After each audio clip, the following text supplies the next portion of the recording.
واقفة ليلى في المستشفى بتزعق وبتتخانق مع حماتها فوزية، وهي عمالة تعيط بشدة وتقول: إيه انتي ازاي تقولي عليا حاجة زي دي؟ ايه الكلام ده ظلم وما حصلش. انا مالي ومال الموضوع ده اصلا، تتهميني في ليه وانا ما عملتش اي حاجة؟ امال يعني كنت عايزاني اعمل ايه؟ لما سألوني ما عرفتش ارد واقول ايه، فاضطريت اني اقول كده. ولا كنت عاوزاهم يقولوا اني ما عرفتش اربي بنتي؟ وانا ذنبي ايه؟ طيب تتهميني ظلم في موضوع زي ده ليه؟ ولو جوزي عرف هتبقى مصيبة. انتي مش خايفة من عقاب ربنا؟ وايه بس اللي هيعرفه يا حبيبتي؟ ما تخافيش، انا قلت لحماكي ما يقولش لحد حاجة، ما احنا برضو لازم نستر عليكي، ده انتي مهما كان مرات ابني، ولو غلطتي لازم نقف جنبك. تستروا عليا؟ تستروا عليا يعني ايه؟ انا ما عملتش اي حاجة، وكل اللي انتي بتقوليه ده كدب وافترا وما يرضيش ربنا، وانا مش هسكت. والله يا حبيبتي لو كدب اثبتي عكس ده، وكلمتي قصاد كلمتك، ووريني هتعملي ايه. وعلى فكرة بقى، انا قلت انك غلطتي وفضحتينا خلاص، والكل صدق والحمد لله.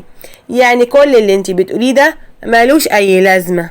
وهتروحي من ربنا فين يا حماتي؟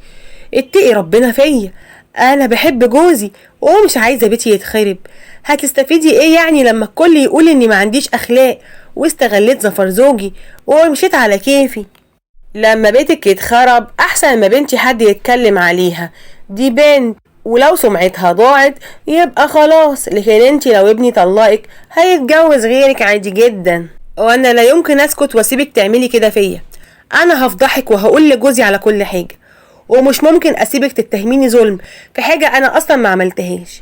بنتك هي اللي غلطت، وهي اللي لازم تدفع تمن غلطتها. هنشوف يا حبيبتي مين فينا اللي هيعرف يمشي كلامه على التاني. ده في النهاية ابني انا، وكده كده لازم يسمع كلامي انا. هو انتي فاكراه هينسفك عليا؟ ده بعدك ده يا حبيبتي ما يقدرش يكسر لي كلمة ابدا. ومن هنا هتبتدي حكايتنا، حكاية جديدة خالص بقلم المبدعة هبة رمضان. لو عجبتكم القصة ما ننساش نعمل لايك للفيديو ونحط رأينا في التعليقات تحت الفيديو. مستنية آرائكم الجميلة كلها في التعليقات. ويلا بينا نبتدي. وقبل ما نبتدي نقول بسم الله والصلاة والسلام على رسول الله.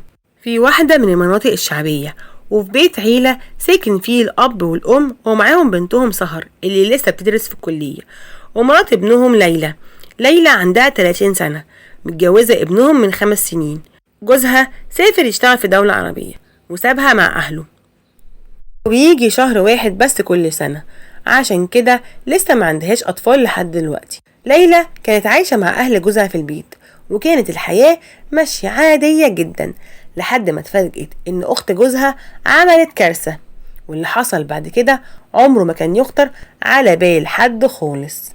ليلى كانت بتكنس الصولة وحماتها قاعدة على الكنبة، وفي بنت خارجة من الأوضة ولابسة ملابس خليعة. أنا ماشية بقى يا ماما على الكلية وهتأخر النهاردة برا، أصل هخرج مع صاحبتي بعد الكلية، هنتجمع عند واحدة صاحبتنا عشان نذاكر. انت عارفة بقى الامتحانات قربت وانا عايزة اجيب تقدير.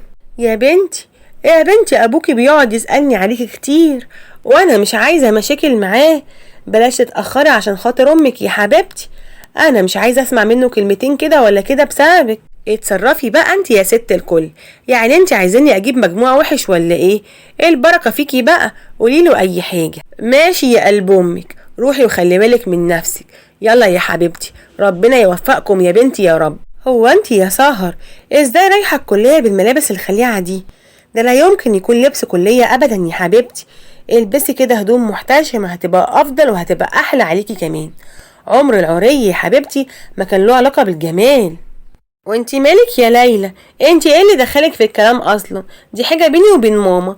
وبعدين يا حبيبتي خليكي في الشوال اللي انتي لابساه ده. وماله يا ليلى لبس بيتي يا حبيبتي؟ هو كمان انتي يعني ما بتفهميش في اللبس وقاعدة ليل نهار بهدوم واسعة عاملة زي الشوال؟ لا يا ماما ما اسمحلكيش لو سمحتي، انا محتشمة في لبسي وده مش عيب، احنا ديننا امرنا بالستر والاحتشام، والله عز وجل قال في كتابه العزيز: وقل للمؤمنات يغضضن من أبصارهن ويحفظن فروجهن ولا يبدين زينتهن إلا ما ظهر منها وليضربن بخمورهن على جيوبهن ولا يبدين زينتهن إلا لبعولتهن أو آبائهن أو آباء بعولتهن أو أبنائهن إلى آخر الآية. بس يا حبيبتي، امشي انتي بقى يا سهر يا بنتي عشان ما تتأخريش على كليتك، وانا هقعد اسمع النصايح والمواعظ من ستنا الشيخة ليلى. وفعلا سهر مشت وسابتهم، وليلى قالت انا ما اقصدش ابدا يا ماما اني اديكي مواعظ ولا حاجة لا قدر الله، انا بس خايفة على سهر وبنصحها، دي لسه صغيرة وانا مش عايزاها تيجي تندم بعد كده على افعالها دي. بنتي يا حبيبتي ما بتعملش حاجة غلط، بنتي محترمة وقطع لسان اي حد يقول حاجة غير كده. يا ماما انا ما قلتش حاجة، بس دي بنت وما ينفعش ترجع كل يوم من بره نص الليل كده. هو حضرتك مصدقة ان في حد هيسيب بنته بره البيت لنص الليل مع سهر كده؟ انا فاهماكي كويس يا بنت انتي، وعارفة انتي بتلمحي على ايه، بس انا مش هسمح لك تجيبي سيرة بنتي، انا بنتي محترمة غصب عنك وغصب عن عين اي حد. وفعلا سهر كانت بتتأخر بره كل يوم بحجة انها بتذاكر مع صاحبتها، وطبعا حما ليلى ما كانش يعرف اي حاجة، وكان لما يرجع من الشغل ويسأل عليها كانت حماتها بتقوله اي حاجة، وكان بيسكت لانه كان بيحلم يشوفها واخدة الشهادة بتاعتها ومتعلمة تعليم كويس. وفي مرة حمات ليلى قالت لها بقولك ايه يا ليلى، بدل يا بنتي ما بتطلعي شقتك على النوم وخلاص، نامي هنا في اوضه جوزك القديمه وهتبقي معانا على طول. والله يا ماما انا مش بعرف انام غير في شقتي، معلش مش بعرف اغير مكان نومي. طب اقولك على حاجه يا بنتي، جربي النهارده، واذا ما عرفتيش تنامي ساعتها ابقي اطلعي شقتك براحتك، انا عامله على تعبك بدل الطلوع والنزول. حاضر يا ماما، ايه اللي حضرتك شايفاه؟ بعد اذنك انا هدخل الاوضه عشان ارتاح شويه. اتفضلي يا بنتي، ادخلي وارتاحي، ولو احتجتي اي حاجه هبقى انادي عليكي على طول. اوضه جوز ليلى تبقى الاوضه اللي جنب اوضه سهر على طول، واقل صوت في اي اوضه بيوصل للتانيه بسهوله. اليوم ده ليلى سهرت شويه، سمعت صوت سهر بتتكلم في التليفون واتصدمت من اللي سمعته، لان سهر كانت بتقول بس انا انبسطت قوي قوي النهارده. ما انا عارفه، بس انت عارف انا كنت خايفه قوي لما الراجل اللي ساكن قدام الشقه ده شافنا واحنا خارجين مع بعض. ما انا عارفه، بس برضو كنت خايفه قوي، مش عارفه ليه. كنت عايزه صحيح اسالك انت ليه صممت ان جوازنا يكون بورقه واحده معاك انت وبس؟ طبعا يا قلبي انا واثقه فيك جدا. خلاص بقى ما تزعلش، انا اسفه، للاسف مش هينفع، انت عارف ان الاجازه بدأت ومش هلاقي حجه اخرج بيها. خلاص يا قلبي ولا تزعل نفسك، انا هتصرف. ليلى كانت مصدومه جدا من اللي سمعته وقررت انها تتكلم مع سهر، وفعلا تاني يوم اول ما صحت من النوم راحت لسهر وخبطت عليها. ايوه، عايزه ايه على الصبح كده؟ ممكن يا سهر اتكلم معاكي شويه في موضوع مهم؟ اتفضلي قولي انت عايزه ايه بسرعه قوي عشان انا مش فاضيه وورايا مشوار مهم ومش عايزه اتاخر. بصي يا سهر كده من الاخر ومش هلف وادور عليكي، انا سمعتك بالليل وانت بتتكلمي في التليفون، وعايزه اقولك على حاجه يا سهر، بلاش السكه اللي انت ماشيه فيها دي يا حبيبتي. ايه سمعتي ايه يعني؟ انا ما بعملش حاجه غلط يا حبيبتي، وابعدي عن حياتي احسن لك، وبلاش تتدخلي في اللي مالكيش فيه. يا سهر انت زي اختي، وانا بنصحك لو الشاب ده فعلا بيحبك يجي ويخطبك رسمي. في اللحظه دي دخلت حمات ليلى عليهم. شاب ايه اللي بتتكلمي عليه ده يا ليلى؟ في ايه يا بنات قولوا؟ لا يا ماما مفيش حاجه، انا بس بطمن على سهر عادي يعني. تعالي لما ضحكك يا ماما، تخيلي يا ماما ان الست ليلى بتتهمني في شرفي، قال ايه بتقول اني مصاحبه شاب وبروح له الشقه وعايزه كمان تمنعني من الخروج. قطعي لسانها، ده انتي ستها، ده انا بنتي اشرف من الشرف، هو انتي فاكراها زيك يا بت؟ عيب قوي كده يا ماما، انا بنصحها زي اختي. على فكرة بقى، سهر متجوزة واحد صاحبها عرفي، وانا سمعتها وهي بتتكلم معاه في التليفون امبارح. ايه الكدب ده يا بت انتي؟ وعامله نفسك تعرفي ربنا؟ روحي منك لله يا شيخ. انا مكنتش اعرف ان غيرتك مني تخليكي توصلي للدرجه دي. هو انا لما انصحك يبقى بغير منك؟ على العموم انا عرفت مامتك وخلصت ضميري قدام ربنا. هو انتي لو عندك ضمير وتعرفي ربنا بصحيح كنت اتهمتي بنتي بتهمه خطيره زي دي. اتفضلي اطلعي على شقتك، ومش عايزه اشوف وشك هنا تاني لا ليل ولا نهار. وبعد ما ليلى طلعت على شقتها، اوعي يا سهر يا حبيبتي تكوني اللي بتقوله مرات اخوكي ده صح. بلاش تفرحيها فيا، انا مش عايزه حد يشمت فينا، ودي ما هتصدق تفضحك كده يا ماما. كده بقى تصدقي فيا الكلام الفارغ ده؟ مرات ابنك بتغير وقلبها مولع مني. انا مش عارفه انا عملت لها ايه، بس مع انها المفروض تكون بتحبني. مش حال احنا ولاد عم؟ ولا يهمك يا قلب امك، ولا يهمك من اي حد طالما انا معاكي. قوليلي بقى يا حبيبتي، لابسه كده ورايحه فين؟ ما هو مش معقول كل الشياكه دي عشان تقعدي بيها في البيت. رايحه يا ماما اقضي اليوم مع ليلي صاحبتي، اصل انا وعدتها بكده ومش معقول اطلع كدابه قدامها. ولا ماما حبيبتي هتحبسني عشان ليلى تشمت فيا؟ معاش ولا مكان يا حبيبتي اللي يشمت فيكي يا قلب ماما انت. يلا اخرجي واتبستي، ولا يهمك من اي حد طول ما انا موجوده، لا ليلى ولا ابوكي ولا الجن الاحمر حتى. وخرجت سهر وفضلت طول الاجازه كده. اول ما باباها يخرج على الشغل تخرج، وقبل ما يرجع تكون في البيت، وكل ده وباباها فاهم انها ما بتخرجش من البيت خالص. وعلى اخر الاجازه لقيت حماتي بتتصل بيا وبتقولي انزلي حالا انا عايزاكي. واستغربت لانها ما بتكلمنيش بقالها شهور، ونزلت عشان اشوفها عايزاني في ايه. ازيك يا ليلى يا بنتي؟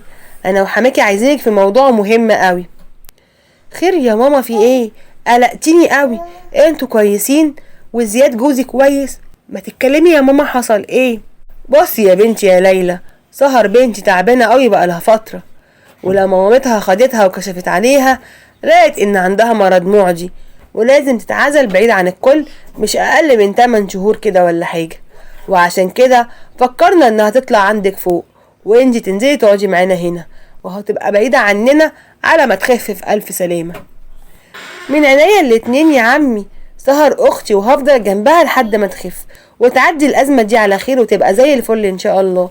ربنا يشفيها ويعافيها يا رب. طلعت سهر وليلى وحماتها على شقتها، وسيبنا حماية قاعد تحت. قال قوليلي يا ماما، مرض ايه اللي عند سهر ده؟ وازاي الدكتور مش مديكم اي علاج ليها كده خالص؟ وليه ما اتحجزتش في مستشفى طالما الوضع خطر كده؟ مرض ايه يا ليلى بس؟ ده انا اللي كتبت على حماكي يا حبيبتي وقلت له كده. سهر حامل وفي الشهر التالت. هو انتي مش واخده بالك من بطنها ولا ايه؟ يا مصيبتي، حامل؟ وبعدين هنعمل ايه؟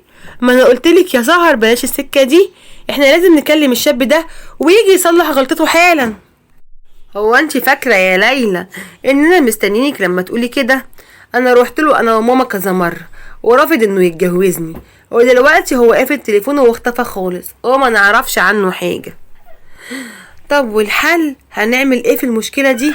احنا لازم نقول لعمي وهو اللي يتصرف، ما ينفعش نتصرف لوحدنا كده، او حتى نتصل على زياد ونقول له. يا ليلى، ايه اللي عمك يا حبيبتي؟ اوعى تجيبيله سيره، الله تشوفي مني ايه اللي ما يعجبكيش ابدا. هو انت عايزاه يموتها ولا ايه؟ وزياد كمان اوعي تقوليله اي حاجه بخصوص الموضوع دوت. الموضوع ده انا هخلصه بمعرفتي. والله ابدا يا حماتي، انا بس عايزه الحق سهر قبل ما بطنها تكبر اكتر من كده وحد يلاحظ حاجه، وانت عارفه الناس بتحب الفضايح قد ايه. ما تقلقيش يا ليلى، انا عندي الحل يا حبيبتي. احنا هنحاول نسقطه وهو ده اسلم حل، وعايزينك بس تساعدينا عشان نخلص من المصيبه اللي حلت علينا دي. يا خراشي، ده حرام واكبر حرام يا حماتي، وانا مستحيل اشترك معاكم في جريمه زي دي. ازاي يعني اروح من ربنا فين لما شارك في قتل نفس بريئه ملهاش اي ذنب؟ على العموم يا ليلى، انا كنت عارفه انك مستنيه اي فرصه عشان تشمتي فينا، بس ربنا مش هيفرحك فينا ابدا. خليكي قاعده معاها هنا عشان تخدميها، على ما نشوف حل في المصيبة دي. وهتقولي ايه يا حماتي لعمي لما يسأل عليا؟ مش انتي قلتيله انها عندها مرض معدي ولازم تفضل بعيدة عن الكل؟ مالكيش دعوة انتي يا حبيبتي بعمك، انا عارفة هقوله ايه. اقعدي انتي بس معاها هنا، انا هظبطلك كل حاجة. ولما حمات ليلى نزلت تحت لقت حماها قاعد ومستنيهم وما خرجش خالص من البيت، وسأل على ليلى. امال فين ليلى؟ ما نزلتش ليه يا ام سهر؟ ازاي تسيبيها فوق كده؟ انتي مش قلتي ان المرض ده معدي وخطير؟ صممت يا اخويا تقعد مع سهر وقالت مستحيل اني اسيبها. يا حبيبتي قلبها طيب قوي، ربنا يخليهم لبعض. كتر الف خيرها والله. ليلى بنت اخويا دي مفيش زيها اتنين. ابقي خليها تاخد علاج من بتاع سحر احتياطي كده عشان ما تتعديش منها. طبعا طبعا يا اخويا، ما انا قلت لها كده. امال انت فاكر ايه؟ انا عمري ما كنت هسيبها كده ابدا. ربنا يشفيكي يا سهر يا بنتي ويعدي الموضوع ده على خير يا رب. موضوع ايه اللي يعدي على خير؟ ايه انت بتتكلمي على ايه بالظبط؟ يوه، اتلخبطت يا اخويا. اقصد يعني موضوع مرضها ده. انا عارفه كان مستخبلنا ده فين كله يا رب. ايه الحمد لله، كل اللي يجيبه ربنا خير وراضيين بيه، وربنا دايما بيبعت لنا الخير حتى لو احنا مش فاهمين ايه الحكمة منه ايه، لكن هو في الاخر بيكون خير الحمد لله. نبتدي. حماتي خدتها وراحت بيها للدكتور، بس الدكتور قال لها ان السقط في خطر على حياتها، وان هي لو فعلا عايزة تسقط يبقى جوزها يجي يمضي ان هو موافق انها تسقط البيبي، لان حماتي كانت مفهماه انها متجوزة. وفضلت سهر قاعدة عندي، او حماتي حرجت عليا ان انا انزل من باب شقتي خالص ولا حتى اطلع البلكونة. بس انا بصراحة كان صعبان عليا حال سهر جدا، رغم اني عارفة انها غلطانة، بس قررت اكلمها واحاول الاقي معاها حل واقف جنبها مهما كان دي بنت عمي واخت جوزي. طب يا سهر جربي كده تتكلمي تاني مع الشاب دوت، او حتى نرفع عليه قضية. انا صعبان عليا الطفل اللي في بطنك ده، ذنبه ايه في غلط امه وابوه؟ يعني عايزاني يا ليلى ارفع قضية وافضح نفسي؟ ما هو سمعتي ما تهمكيش في حاجة يا حبيبتي. ما هو لو انتي صحيح بنت عمي كنت خفتي على سمعتي بدل ما تفكري في قضية ومش قضية عشان خاطر تفضحيني. وانتي ما فكرتيش ليه يا سهر في سمعتك دي قبل ما تغلطي غلطتك يا حبيبتي؟ بلاش يا سهر تصلحي الغلط بالغلط. انا لو كنت بحاول افكر معاكي وواقفه جنبك فعلا فده عشان خاطر عمي وجوزي بس، لكن انتي مفيش فايده فيكي ابدا. عايزاني اعمل ايه يعني يا ليلى؟ لو عندك حل يا حبيبتي غير موضوع القضيه ده قوليه، مفيش يبقى خلاص. وبلاش بقى كل شويه تقعدي تقوليلي بنت عمك وبنت خالك. انا لا بطيقك يا حبيبتي ولا انتي بتطيقيني، فبلاش بقى تمثيل. طب تعالي يا سهر نتكلم مع الشاب ده تاني، هاتي عنوانه كده ورقم تليفونه وانا هحاول معاه، يمكن ضميره يصحى يا حبيبتي ويوافق يتجوزك. وتأكدي يا سهر ان انا بحبك والله وعايزة اقف جنبك بصرف النظر عن معاملتك معايا او كرهك ليا. انا ما بكرهكيش ولا حاجة يا ليلى، وعشان تتأكدي ان نفسي ان اي حد يساعدني، حاضر انا هديكي العنوان، بس على العموم انا مش فارق معايا يوافق او لا. ماما قالت لي انها عندها حل كويس للمشكلة دي. اوعي يا سهر تكوني هتعملي حاجة تغضب ربنا تاني. ربنا عقابه كبير قوي يا حبيبتي، واحمدي ربنا انك مسقطيش الطفل دوت، ده كان حسابك هيبقى كبير قوي قوي عند ربنا. مالكيش دعوة انت يا ليلى، اوعي تفكري انك هتروي دراعي في يوم من ايام وتذليني بالموضوع ده.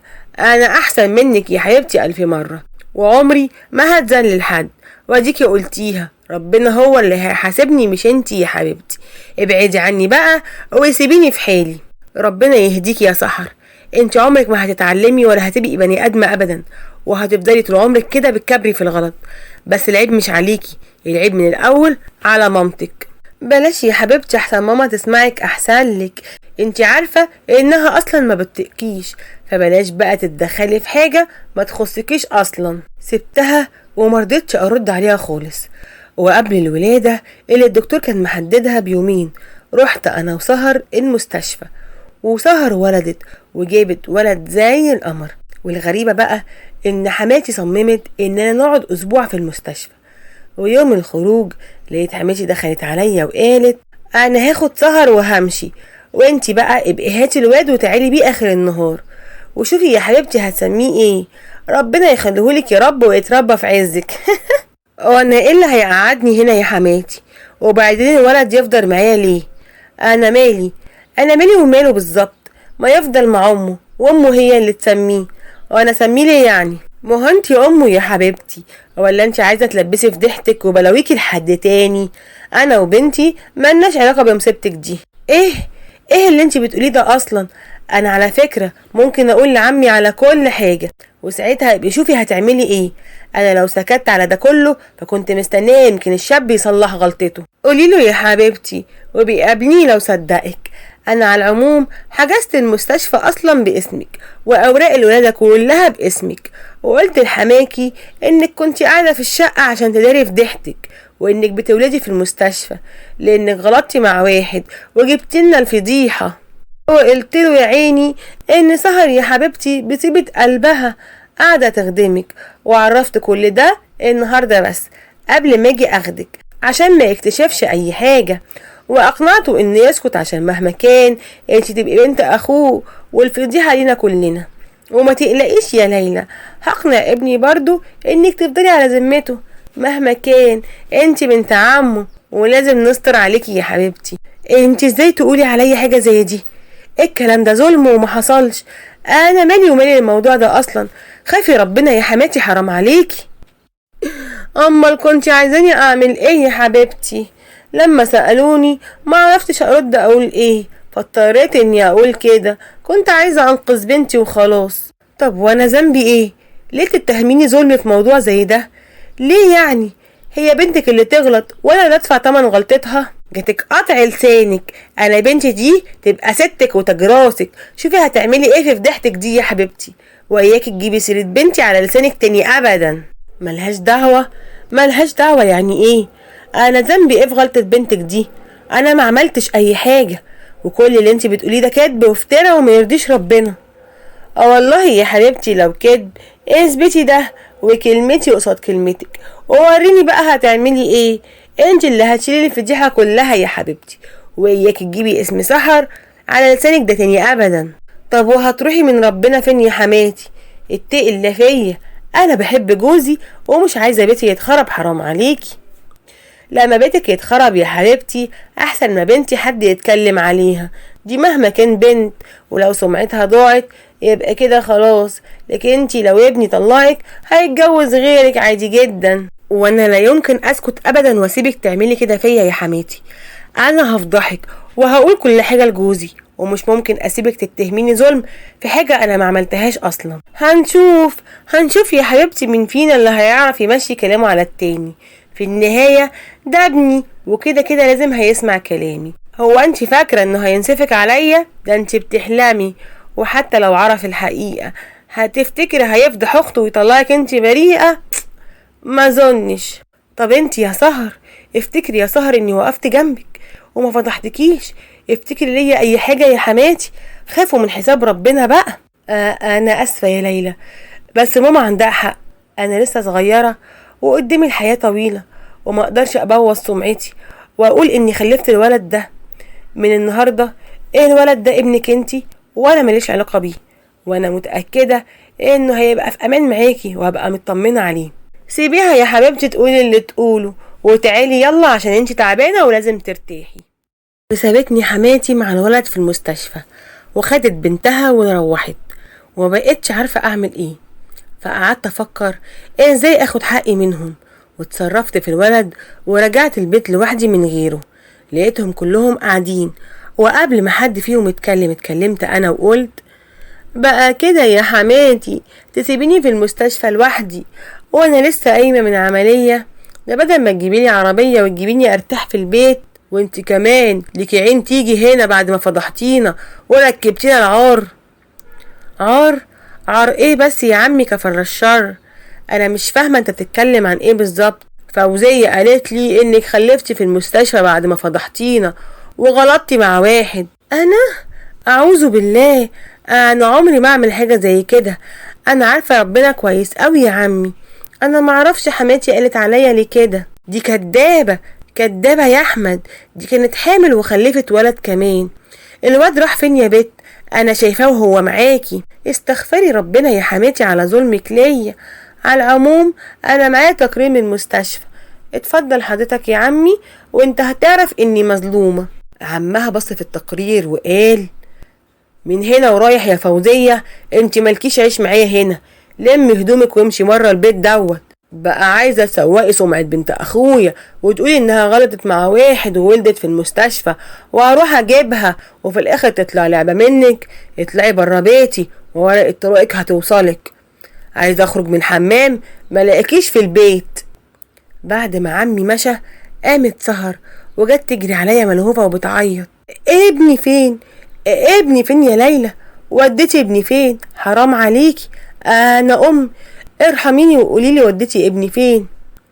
رميته في الزبالة يا حبيبتي، ده مش ابني وما يلزمنيش، اذا كان انت امه وسبتيه ومشيتي عايزاني انا اربيه وسمعتي تسوق وتطلعي انت البريئة؟ ده بعينك يا حبيبتي، وهنا عليك الطفل الصغير ده انه يترمي في الزبالة كده؟ قوليلي رميتيه فين؟ ارجوكي يا ليلى عرفيني ابني رميتيه فين بالظبط. بعينك يا سهر، هخليكي كده عايشة بحصيتك عليه. بقى كنتي عايزة تلبسيني فضيحتك وغلطتك؟ اشربي بقى يا حلوة. ده انتي صحيح يا بت طلعتي مش سهلة. بت يا سحر اجمدي كده وبلاش تضعفي عشان ابوكي ما يعرفش حاجة من اللي حصل، وانا هكلم اخوكي وكام يوم وهيرجع. وفعلا حماتي مشيت من البيت وبقت سهر لا بتاكل ولا بتشرب وبتعيط ليل ونهار. وفي مرة قالت لي: ارجوكي يا ليلى، ارجوكي عرفيني ابني رميتيه فين ارجوكي. لو عايزة يا حبيبتي تعرفي ابنك فين يبقى تقولي الحقيقة كلها. ما اقدرش اقول اني غلطت مع واحد، ده بابا كان خلص عليا يا ليلى. يبقى خلاص اعتبري نفسك انك مش مخلفة يا حبيبتي وانسيه خالص. سهر بقت تتحايل عليا ليل نهار ومنع الاكل والشرب لحد ما تعبت ومبقتش قادرة تقوم من على السرير. وبعد شهر بالظبط لقيت جوزي داخل عليا والشرار بيطلع من عينه: حبيبي انت وصلت امتى يا حبيبي؟ امال ما قلتليش ليه انك هتيجي من السفر؟ كنت جيت واستقبلتك في المطار. واحدة زيك لسه قايمة من ولادة ما ينفعش تركب مواصلات مسافة كبيرة كده. ايه الكلام اللي انت بتقوله ده يا زياد؟ ولادة ايه بس اللي انا قايمة منها؟ ما انت عارف يا حبيبي اني ما كنتش حامل. انتي هتستعبطي عليا يا ليلى؟ انا ماما اتصلت عليا وقالت لي على كل حاجة، ولو فاكرة انك هتقدري تضحكي عليا زي ما ضحكتي على بابا تبقي غلطانة. خنتيني مع مين يا ليلى؟ انا عمري ما خنتك يا زياد، وبيني وبينك الكشف عند الدكتور والمستشفى. بس عايزك تكوني متأكدة ان انا لو عرفت انك خنتيني واتأكدت من الكلام دوت وكلام ماما طلع صح هيكون اخر يوم في عمرك. وبالفعل رحت انا وزياد عند الدكتورة اللي انا متابعة معاها. الدكتورة قالت: مراتك عندها عيب في الرحم ومش ممكن ابدا تولد طبيعي، ولو حملت مراتك لازم هتولد قيصري. يعني ان شاء الله يا دكتورة لما تحمل هتولد قيصري؟ الله يطمن قلبك يا دكتورة يا رب. والله يا استاذ زياد انا مش فاهمة، مش تستنى لما تحمل وبعد كده تبقى تسأل عن الولادة؟ اصله يا دكتورة عايز يطمن عليا من كتر ما هو بيحبني قوي. وبعد ما خرجنا من عند الدكتورة زياد قال: انا مش فاهم اي حاجة، انا دماغي لفت. طب ماما بتتهمك تهمة فظيعة زي دي ليه يا ليلى؟ انا هعرفك كل حاجة بس تعالى معايا الاول. وبالفعل اخدت زياد ورحت على المستشفى اللي سهر ولدت فيها، ورحت على الممرضة اللي كانت مسؤولة عن اوضة سهر وقت الولادة. ازيك يا منيرة؟ انا كنت جاية عايزة اكشف هنا وقلت اسلم عليكي يا حبيبتي. ازيك يا مدام ليلى؟ عاملة ايه؟ ومدام سهر والنونو بتاعها القمر عامل ايه؟ تقصدي مدام ليلى وابنها، مش ليلى هي اللي كانت بتولد هنا؟ لا يا استاذ، مين اللي قال لحضرتك كده؟ مدام سهر هي اللي ولدت وبالأمارة خلفت ولد، ومدام ليلى كانت مرافق معاها مش اكتر. طب احنا هنستأذن بقى يا منيرة، ولما هاجي تاني ان شاء الله هبقى اعدي عليكي يا حبيبتي. وبعد ما خرجنا من المستشفى اخدت زياد ورحنا قعدنا في كافيه. انا مش فاهم اي حاجة، سهر خلفت ازاي؟ هي اتجوزت وانا مسافر؟ طب ليه ماما بتقول عليكي كده؟ عشان تخرج سهر من المصيبة اللي وقعت نفسها فيها. سهر يا زياد اتجوزت واحد عرفي، ولما حملت خلى بيها ورميها، وحاولت هي ومامتك تسقط البيبي، بس كان خطر على حياة سهر، فمامتك عملت كده ولبستني انا المصيبة كلها عشان تنقذ سهر. طب وانتي خرجتي نفسك ازاي؟ والولد اللي سهر خلفته فين؟ بعت غويشة من ذهبي ودفعت رشوة للموظف في المستشفى وخليته يكتب الورق اني عاملة زايدة مش ولادة، واخدت منه تقرير بكده. والولد وديته عند واحدة صاحبتي واديتها فلوس وطلبت منها تراعيه لحد ما نشوف حل في المشكلة دي. طب انتي تعرفي عنوان الواد اللي سهر غلطت معاه ده؟ ايوه عارفاه، بس حاولت اقابله كتير وهو بيتهرب مني ومش عارفة اوصل له خالص. طب يلا بينا دلوقتي حالا، انا هروح واهد الدنيا على دماغه لحد ما يتجوزها ويعترف بالولد. منها لله سببت في فضيحتنا. ان شاء الله يا حبيبي كل حاجة هتتحل وانا مش هتخلى عنها ابدا. وفعلا رحنا للشاب دوت وخبطنا على الباب، والحمد لله الشاب هو اللي فتح. ولما زياد جاي يكلمه انكر، فمسكوا في خناق بعض، وابوه خرج على الخناقة والناس اتلمت. وابو الشاب قال: في ايه يا ابني؟ انت جاي تتخانق مع ابني في بيتنا؟ احمد ربنا يا حاج اني مخلصتش عليه خالص. ابنك ضحك على اختي وحملت منه وخلفت ولد، ودلوقتي ابنك بينكر عملته دي. ده انا هخلص عليه قبل ما يتخلى عنها ويتسبب في فضيحتنا. الولد ده كداب يا بابا، ما تصدقهوش. يروح يشوف اخته كانت ماشيه مع مين وجاي يلبسها لي انا. واحد جارهم كان واقف وكان شايف كل اللي بيحصل وقال: انا شفت البنت دي كانت معاك فعلا هنا ايام ما كان ابوك مسافر، هي دي البنت اللي انت غلطت معاها اكيد. بلاش تتدخل انت في اللي ما يخصكش، ولو سمحت يلا بقى على بيتك، مش عايزين حد يقف هنا. ابو الشاب اتفاجئ من اللي حصل وقال: اخلص انت يا ولد وبطل قلة ادب وجاوبني، انت فعلا غلطت مع البنت دي؟ يا بابا انا كنت بذاكر انا وهي وضعفت غصب عني، وبعدين هي لو شريفة اللي يجيبها بتشب وهي لوحدها، وهي عارفة انه كمان ساكن لوحده، عشان وثقت فيك يا استاذ واعتبرتك بني ادم ما تعرفش انك خنزير وما تعرفش عن الرجولة حاجة. هي اختي غلطانة وعايزة اقطع رقبتها. بص يا ابني، انا هخليه يتجوز اختك ويكتب عليها ويكتب الولد باسمه، بس بعد كده هيطلقها، لان اللي ترضى تسلم نفسها لواحد مش هآمن انها تبقى مرات ابني. وبالفعل رحنا على البيت ومعانا الشاب ووالده والمأذون، وكتبنا كتاب سهر، ورحت جبت لها ابنها.